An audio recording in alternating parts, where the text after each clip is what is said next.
آج جس با کمال صوفی کا ہم ذکر کرنے جا رہے ہیں، حضور غوث پاک، محبوب سبحانی، قندیل نورانی، شہباز لامکانی، شیخ سید عبد القادر جیلانی۔ کسی نے پوچھا تھا حضور غوث اعظم سے کہ آپ کی ولایت کس طرح کی ہے، تو آپ نے اپنی ایڑی کی طرف اشارہ کر کے فرمایا جب تک میرا قدم نہ لگے اللہ کسی کو ولایت دیتا ہی نہیں۔ تو میری ولایت کی بات کرتے ہو، میں جب تک مور نہ لگاؤں اللہ کسی کو ولی بناتا۔ شیخ سعدی بول پڑے، کہنے لگے غوث اعظم درمیان اولیاء چو محمد درمیان انبیاء۔ حضور غوث اعظم رضی اللہ تعالیٰ عنہ کا ولیوں میں وہی مقام ہے جو نبی پاک کا نبیوں میں مقام ہے۔ امام الاولیاء، سرتاج الاولیاء حضور غوث پاک رضی اللہ تعالیٰ عنہ۔ حضور غوث اعظم رضی اللہ تعالیٰ عنہ فرماتے ہیں میں تقریر نہیں کرتا تھا، تعلیم میں نے حاصل کر لی، پر میں تقریر، یہ بڑا ضروری کام ہے، یہ بڑا ضروری کام ہے۔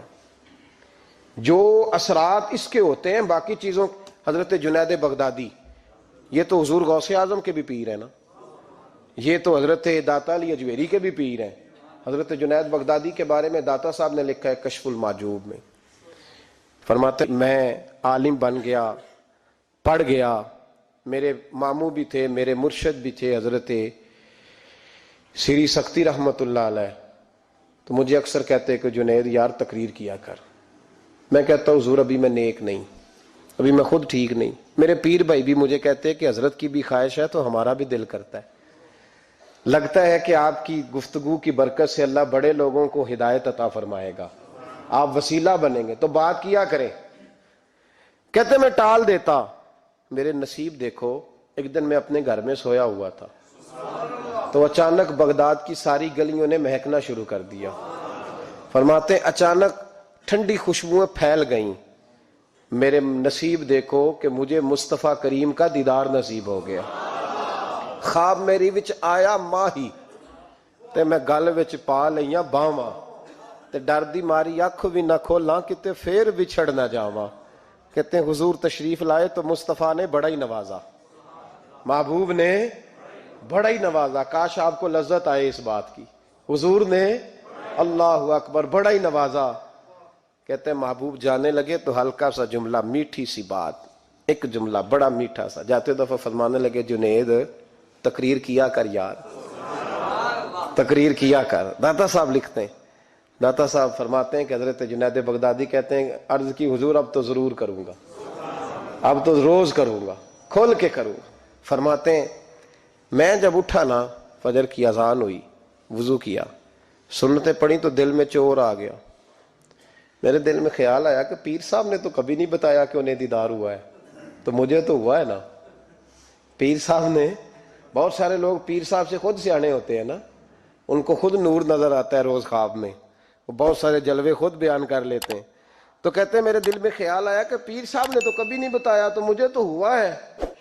کسی درویش نے ایک شعر کہا تھا پر بڑے مسئلے اس نے حل کیے، وہ کہنے لگا جڑے محرم راز حقیقت دے او راز حقیقت کھول دے نہیں، او جنہ ویکھیا نہیں او کرن گلاں، جنہ ویکھ لیا او تے بول دے ہی نہیں، جنہ ویکھ لیا او ان سے بولا جاتا بھی نہیں، بولا جاتا بھی نہیں۔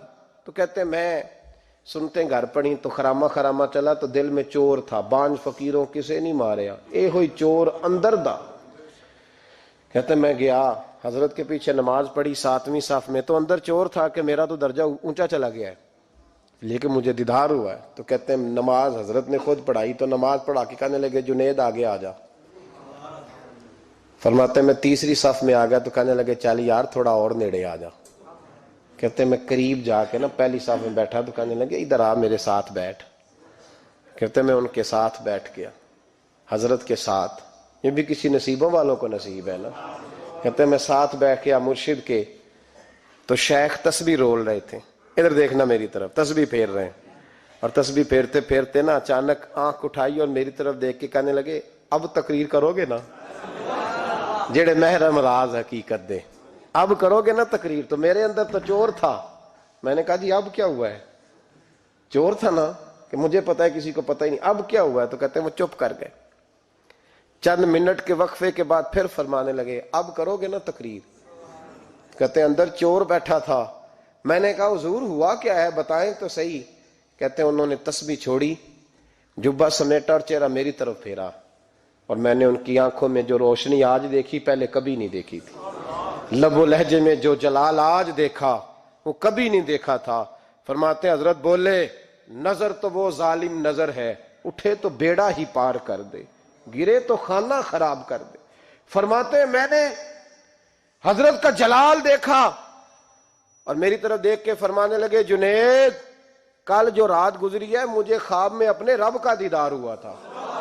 تو مالک نے پوچھا کہ سری کوئی بات بتا، تو میں نے عرض کی مولا ایک کی مرید تیار کیا ہے وہ بھی تقریر نہیں کرتا، کبھی تیرے حبیب کا ادھر کا پھیرا ہو تو ذرا جنید کو اشارہ کر جائے تو چلو میرا بھی کام بن جائے گا، لوگوں کا بھی نفع ہوگا۔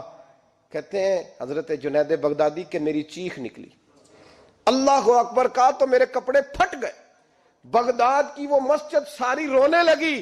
کہتے میں قدموں میں گرا اور میں نے کہا محبوبہ مجھے معاف کر دے، مجھے تو آج پتہ چلا ہے کہ میرے اوپر مصطفیٰ بھی کرم فرمائے تو تیری دعاؤں کی برکت سے فرماتے۔ تقریر اتنا ضروری کام ہے کہ محبوب خود فرماتے ہیں جنید تقریر کیا کر بات یار، لوگوں کو فائدہ ہوگا۔ حضور غوث اعظم رضی اللہ تعالیٰ عنہ فرماتے میں تقریر نہیں کرتا تھا، تعلیم مکمل کر لی بات نہیں کرتا تھا، میں کہتا تھا میں کیسے لوگوں کے سامنے واز کروں۔ کہتے ہیں مجھے خواب میں مصطفیٰ کریم کا دیدار نصیب ہوا، محبوب نے فرمایا عبد القادر بات کیوں نہیں کرتے؟ میں نے کہا حضور یہ عربی لوگ ہیں، فصیح و بلیغ ہیں، ہر آدمی بات سمجھتا ہے، تو میں کس طرح اتنے مجمع میں بولوں گا، بڑا مشکل کام ہے، ہر آدمی کی ذہنی سطح کے مطابق کیسے بات کروں گا؟ کہتے ہیں مصطفیٰ کریم نے فرمایا منہ تو کھولو ذرا۔ کہتے ہیں میں نے منہ کھولا تو حضور نے 7 دفعہ لعاب دہن میرے منہ میں ڈال دیا، فرمایا اب تو بولتے جانا اور میری برکتیں تیری مدد کرتی جائیں گی۔ آپ فرماتے ہیں اگلی شام میں سویا تو مولا علی شیر خدا بھی آ گئے، تو فرمانے لگے عبد القادر منہ کھول نہ بیٹا تو میرا بھی ہے۔ کہتے ہیں میں نے منہ کھولا تو حضرت علی نے 6 دفعہ لعاب دہن ڈالا، تو میں نے کہا حضور آپ نے 6 دفعہ ڈالا ہے، تو خواب میں حضرت علی فرماتے ہیں کہتے ہیں بیٹے میں نبی پاک کے برابر تو نہیں نہ ہو سکتا، میں نبی پاک کے برابر، حضور نے 7 دفعہ ڈالا ہے تو 6 دفعہ اس لیے ڈالا ہے کہ میں حضور کے برابر۔ صحابہ تو خواب میں بھی آ کے کہتے ہیں ہم نبی کے برابر نہیں، تو کیسے نبی کے برابر بن گیا؟ وہ تو خواب میں بھی آ کے کہتے ہیں کہ ہم حضور کے برابر ہیں، تو زندگی میں دعوے کرتا پھرتا ہے۔ حضور غوث اعظم فرماتے ہیں بس پھر چھوٹی سی مسجد اور اس میں نے تقریر شروع کی، میں اکیلا ہی چلا تھا جانب منزل مگر، پھر لوگ ملتے ہی گئے، پھر کارواں بنتا گیا۔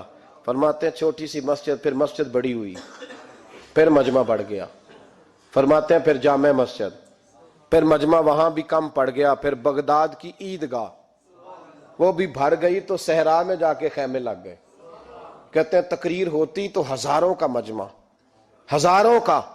ملا علی قاری کہتے ہیں غوث اعظم کے اجتماع میں 70 ہزار لوگ شریک ہوتے تھے، ہزاروں علماء کاغذ قلم لے کے بیٹھے ہوتے تھے کہ غوث پاک جو باتیں بیان کریں گے تفسیری نقطے ہم نے نوٹ کرنے، اور حضور غوث اعظم کو اللہ نے یہ کمال دیا تھا، کمال، یہ آپ کی کرامت تھی کہ بغیر سپیکر کے بولتے تھے، جیسی سمجھ پہلے والے کو آتی تھی ویسی آخری والے کو آیا کرتی تھی۔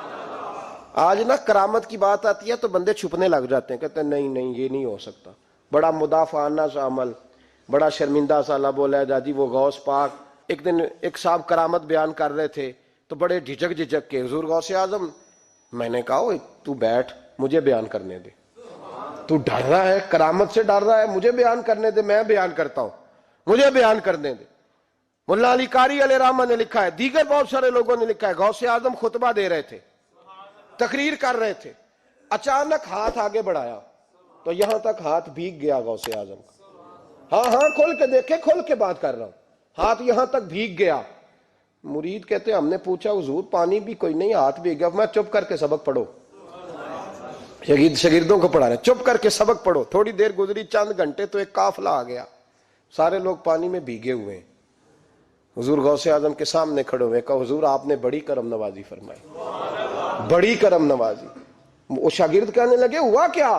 تو وہ لوگ کہنے لگے کشتی میں بیٹھے تھے تو کشتی ڈوبنے لگی، ہم نے کہا یا شیخ عبد القادر جیلانی، خدا کے فضل سے ہم پر ہے سایہ غوث اعظم کا، ہمیں دونوں جہاں میں ہے سہارا غوث اعظم کا۔ کہتے ہیں حضور غوث اعظم نے وہاں بیٹھے ہاتھ لگایا اور ڈوب